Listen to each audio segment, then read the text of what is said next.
Hola, me llamo Pere Inglés, te doy la bienvenida al Obrador de Literatura. La octava grajea quiero dedicarla a un asunto bien complejo, el de la libertad y la escritura. Para introducir la cuestión me valdré de un breve cuento de un escritor que merece toda la atención, Italo Svevo. ¿Por qué me atrae tanto el escritor triestino? No lo sé muy bien. Tal vez sea por haber nacido en un lugar no lugar.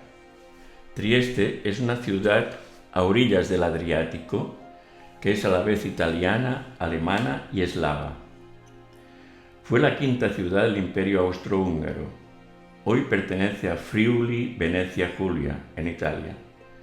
Ha sido la cuna de Claudio Magris, además de Italo Svevo, y ciudad de paso para Rainer Maria Rilke y Stendhal, así como lugar de residencia para James Joyce. Y Svevo, como su ciudad, tiene una identidad no identificada, o si se prefiere, múltiple. Nació en 1861, llamado Aaron Hector Smits, de un padre judío austriaco, germano hablante, y de una madre judío-italiana de habla italiana. Desde los 12 hasta los 17 años estuvo internado en Baviera para perfeccionar el alemán. En esa época se apasionó por la lectura, Shakespeare, Iván Turgeniev, etc. Su padre se arruinó y eso le obligó a dejar los estudios y ponerse a trabajar en la Unión Bancaria de Viena en Trieste. Estuvo allí hasta los 38 años. Entretanto, consiguió colaborar con sus escritos con el periódico triestino El Independiente. Escribió una obra teatral y un relato. A los 31 años consigue editar un libro, Una vida, que ya firmó con el seudónimo de Italo Svevo. Fue ignorado por el público. A los 35 años se casó con una prima, Livia Veneziani. Tras su fracaso literario, se pone a trabajar en el negocio de su suegro y escribe en silencio, casi en secreto. A los 46 años se matricula para estudiar inglés. Su profesor será James Joyce, que a la sazón residía en Trieste y trabajaba como docente. Entre ambos surgirá una relación que se convertirá en una intensa amistad. Un cuñado va a Viena para analizarse con el doctor Freud. Eso despierta enorme interés en él y se vuelca en leer sobre psicoanálisis. Después de la guerra, con la ayuda de un sobrino médico, traduce al italiano la interpretación de los sueños de Sigmund Freud. A los 58 años comienza a escribir la que será su gran obra literaria, La conciencia de Zeno. Consigue publicarla a los 62 años. No tiene ningún eco entre el público y suma un nuevo fracaso a su carrera literaria. Sin embargo, a James Joyce, cuando la lee, le causa una gran impresión. La traduce al francés y le recomienda que la envíe a un editor de París. Allí, tras su publicación, tiene una excelente acogida por parte de la crítica y un éxito de lectores. En esa obra se refleja el interés de Svevo por el psicoanálisis. El protagonista, Zeno Cossini, es un adicto al tabaco que no consigue librarse de ese vicio. Para lograrlo se pone en manos de un psicoanalista que le encarga escribir sus recuerdos. Esa será la novela, o mejor dicho, la novela dentro de la novela. Zeno lleva tiempo jurando que cada cigarrillo será el último. Cada vez dice nunca más.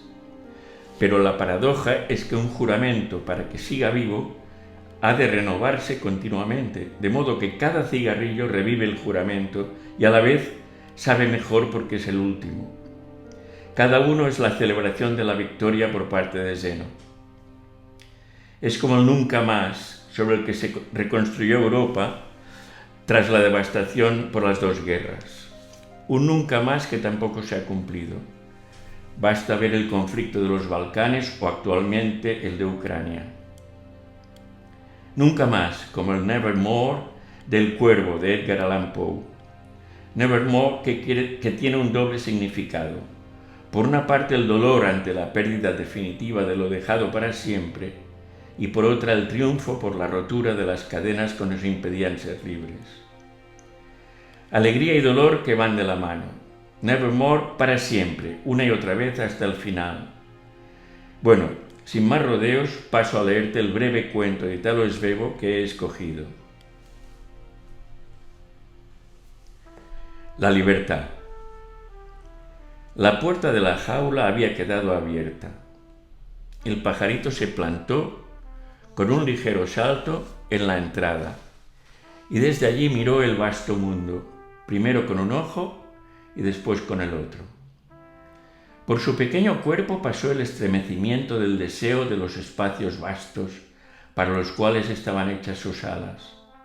Pero después pensó, si salgo, podrían cerrar la jaula y yo quedaría preso afuera. Volvió a entrar y poco después vio con satisfacción cerrarse la puertecita que sellaba su libertad. Bueno, este precioso cuento podría haber servido también para ilustrar la segunda grajea, aquella en la que hablamos del lenguaje digital y el analógico. Fíjate, Erich Fromm, en 1941, publicó su ensayo El miedo a la libertad, en el que desarrolla de forma razonada y extensa, es decir, digital, el mismo asunto que un puñado de años antes Italo Svevo había tratado en este breve relato, de forma analógica, por medio de su bellísima metáfora. Como dijo Charles Bukowski, un intelectual es el que dice una cosa simple de un modo complicado. Un artista es el que dice una cosa complicada de un modo simple. El asunto del temor a la libertad también lo trató Dostoyevsky en su gran obra Los hermanos Karamazov, cuando escribió: los hombres quieren volar, pero temen al vacío. No pueden vivir sin certezas, por eso cambian el vuelo por jaulas. Las jaulas son el lugar donde viven las certezas. Otra vez la metáfora de la jaula. Las ideologías son jaulas, nos dan seguridad, pero nos impiden volar. En efecto, la libertad da miedo. Søren Kierkegaard decía que la angustia es el vértigo de la libertad, y de algún modo también se refleja en la magnífica novela de Giuseppe Tommaso di Lampedusa, El gato pardo, cuando el príncipe de Salina y Ciccio Tomeu, el organista de la iglesia y compañero de cacerías del príncipe, en un descanso en Monte Morco, cerca de Dona Fugata, hablan del referéndum que acaba de hacerse y de los cambios inexorables que se avecinan, y allí planea el temor a perder una forma de vida carente de libertad, pero conocida, tranquila y segura. En este sentido, Salustio ya dijo hace más de 2000 años: son pocos los que prefieren la libertad, la mayoría solo quiere un amo justo. La expresión más elevada de la libertad es pensar. Nadie nos puede impedir hacerlo. No puede prohibirse y, sin embargo, qué poco se practica. ¿Por qué? Porque pensar es un riesgo, un desafío. Hacerlo exige mucha valentía y coraje, por eso es una actividad practicada por tan pocos. Pensar es emprender sin guía ni tutela un camino de incertidumbre que no sabemos por dónde discurrirá ni a dónde nos va a llevar. Como es arriesgado y pide valor, Immanuel Kant nos invitó: sapere aude, atrévete a pensar. Abrazar una ideología significa renunciar a pensar, ponerse en manos de un tutor que conducirá nuestra vida y ahogará las preguntas. En definitiva, perder la libertad y su más bella expresión, pensar. La esencia de la libertad es el sinsentido de la aventura humana y a la vez es su maldición. Jean-Paul Sartre ya nos advirtió: estamos condenados a la libertad.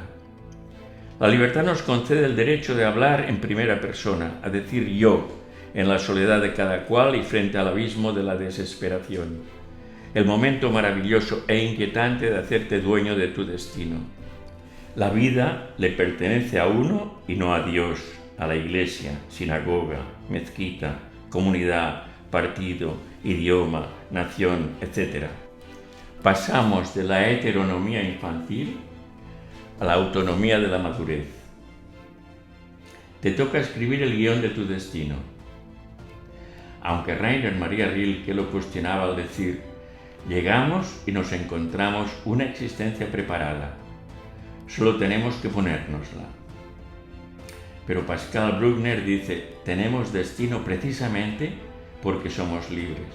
Los hombres alienados no tienen destino, sino una dirección común, van en bloques compactos hacia un mismo destino. El individuo que asume su soledad se revela ante esa alienación y toma el riesgo de buscarse a sí mismo.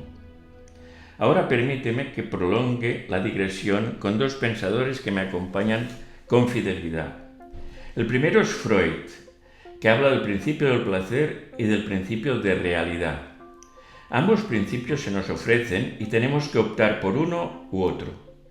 El primero nos brinda el goce inmediato, sin prestar atención a las consecuencias que traerá. El segundo nos invita a renunciar a ese deleite en aras de un futuro mejor. A menudo optamos por el principio del placer, lo cual a la larga nos hace lamentarlo. El otro pensador es de nuevo Immanuel Kant. Dijo que la libertad no consiste, como creen algunos, en ir satisfaciendo nuestros deseos, en darnos aquello que nos pide el cuerpo.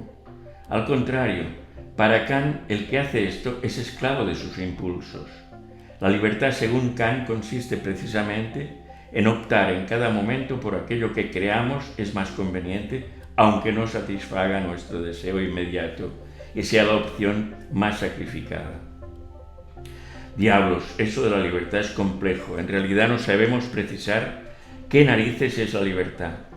Ella y la poesía son tan bellas y necesarias como indefinibles. El diccionario de la Real Academia Española dice que la libertad es la facultad natural que tiene el hombre de obrar de una manera o de otra, o de no obrar, por lo que es responsable de sus actos. También vemos que se le agregan epítetos: libertad de expresión, de culto, de conciencia, de enseñanza, etc. Recuerdo a propósito de eso una anécdota bien elocuente. Fernando de los Ríos, notable pensador del socialismo y ministro de Justicia del Gobierno de España en 1931, había ido años antes a Moscú, poco después del triunfo de la revolución bolchevique, a entrevistarse con Lenin. Durante la conversación, el líder comunista lanzó una pregunta retórica: ¿libertad para qué? A lo que don Fernando respondió: libertad para ser libres. Asunto simple y enrevesado a la vez, sin duda. Parece, por otra parte, que se contraponen libertad e igualdad. Cada una crece y se consolida a expensas de la otra. Recuerdo ahora esos personajes creados en 1981 por el belga Peyo, llamados les Schtroumpfs, que en España se les llamó los pitufos, que eran todos del mismo color, vestían igual y carecían de nombre. El antagonista, el villano, era Gargamel. Este sí que tenía nombre. Un monje que había sido expulsado de su orden por disidente. Los pitufos se nos presentan como una sociedad deseable, uniforme, como una especie de Corea del Norte idealizada. Y el malo era el disidente. La igualdad triunfante, un paraíso infernal. La verdad es que igualdad y libertad son dos anhelos muy humanos, pero difíciles de conciliar. Alexander Solzhenitsyn dijo: a mayor igualdad, menor libertad, y a más libertad, menos igualdad. Tal vez debiéramos escuchar al gran pensador medieval Giovanni Pico della Mirandola, que nos dijo: armonía est, discordia concors, es decir, la armonía es conciliación de los discordantes. Esa es la tarea, nada sencilla, por cierto. Pero todo esto desborda el marco de esta grajea. Ciñámonos a lo nuestro. ¿Ayuda la libertad a la creación literaria? Así, a primera vista y de forma intuitiva, uno diría sin dudar que sí. Pero hay que dudar. Borges decía que la duda es uno de los nombres de la inteligencia. Así que vamos a hacerle caso. Dudemos. Para ello permite que te hable del Oulipo, acrónimo de Ouvroir de Littérature Potentielle, taller de literatura potencial, un grupo de experimentación literaria creado en 1960 por Raymond Queneau y otros. La mayoría de sus miembros son franceses, pero hay 2 de ellos de habla española, uno de los cuales, el joven escritor Pablo Martín Sánchez, me honra con su amistad. Desde aquí le mando un recuerdo afectuoso. Uno de los elementos que maneja el Oulipo y que ahora me interesa tratar es el de lo que ellos llaman contrainte, en español sería constricciones. Desde que el ser humano hace poesía o narra historias, gusta de hacer juegos narrativos, textuales o imponerse consignas, es decir, poner límites o dificultades a la creación de su obra. ¿Por qué lo hace? Tal vez porque la dificultad aguza el ingenio. Se me ocurre un ejemplo. Creo que pocas veces he alcanzado una emoción tan arrebatadora como leyendo algunos sonetos excelsos. ¿Y hay algo más constreñido que un soneto? No quiero que creas que defiendo ningún tipo de tiranía ni limitación de la libertad hecha por alguien ajeno al Creador. Sin embargo, sí que pongo sobre la mesa la cuestión de las limitaciones puestas por uno mismo en aras de estimular la imaginación y la creatividad. La gran y malograda poeta María Mercè Marçal alcanzó la excelencia con sonetos decasílabos, alejandrinos y sextinas. En oposición a lo que opinaban muchos de sus colegas, partidarios de librarse de esas limitaciones y crear en completa libertad, ella afirmaba que ponerse ese marco formal y limitador la ayudaba a escribir. Textualmente dijo: «Me pongo ese obstáculo para pelear con él, y de la pelea surgen cosas que tal vez de otro modo no saldrían». Deja que termine la grajea con 4 citas que nos ayuden a ampliar el asunto. «Si te dan papel pautado, escribe por detrás», dijo Juan Ramón Jiménez. «Todo el mundo dice que quiere ser libre, dale que dale con la libertad individual, y ven a un tipo libre y se cagan de miedo». Lo dijo George Hanson, personaje que interpretó Jack Nicholson en Easy Rider de Dennis Hopper en 1969. Debes aprender a existir sin religión, sin país, sin aliados. Debes aprender a vivir solo en silencio. William Burroughs. No hay normas. Todos los hombres son excepciones a una regla que no existe. Fernando Pessoa. Y ahora, para cerrar, me gustaría pensar que esta octava grajea te ha sido útil. Hasta la próxima.